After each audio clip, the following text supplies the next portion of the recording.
Governor نجم الدین ایوب کافی عمر ہونے تک شادی سے انکار کرتا رہا۔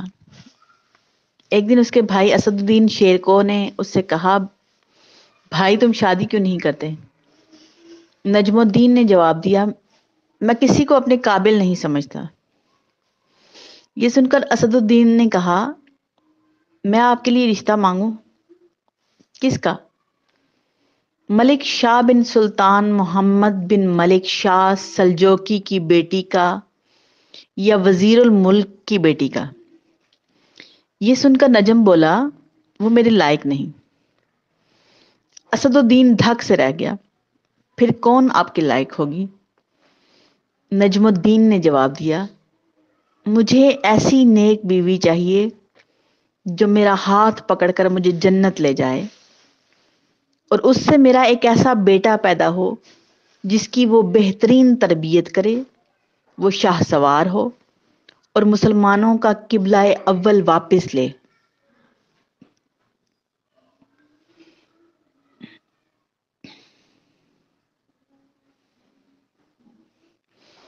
اسد الدین کو نجم الدین کی بات پسند نہ آئی اور اس نے کہا، ایسی لڑکی آپ کو کہاں ملے گی؟ نجم الدین نے جواب دیا، نیت میں خلوص ہو تو اللہ نصیب کرے گا۔ یہ سن کر اسد الدین خاموشی سے اسے تکنے لگا۔ ایک دن نجم الدین مسجد میں تقریت کے ایک شیخ کے پاس بیٹھے ہوئے تھے۔ ایک لڑکی آئی اور پردے کے پیچھے سے ہی شیخ کو آواز دی۔ شیخ نے لڑکی سے بات کرنے کے لیے نجم الدین سے معذرت کی۔ نجم الدین سنتا رہا کہ شیخ لڑکی سے کیا کہہ رہا ہے۔ شیخ نے لڑکی سے کہا، تم نے اس لڑکے کا رشتہ کیوں مسترد کر دیا جس کو میں نے بھیجا تھا؟ اے ہمارے شیخ اور مفتی، وہ لڑکا واقعی خوبصورت اور رتبے والا تھا، مگر میرے لائق نہیں تھا۔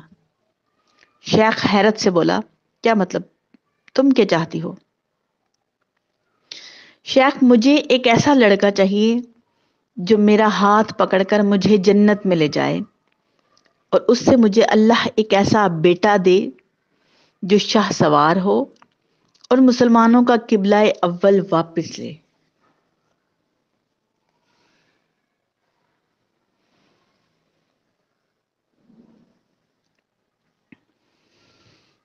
نجم الدین حیران رہ گیا، کیونکہ جو وہ سوچتا تھا وہی یہ لڑکی بھی سوچتی تھی۔ نجم الدین جس نے حکمرانوں اور وزیروں کی بیٹیوں کے رشتے ٹھکرائے تھے، شیخ سے کہا، اس لڑکی سے میری شادی کروا دیں۔ یہ محلے کے سب سے فقیر گھرانے کی لڑکی ہے۔ یہ سن کر نجم الدین نے کہا، میں یہی چاہتا ہوں۔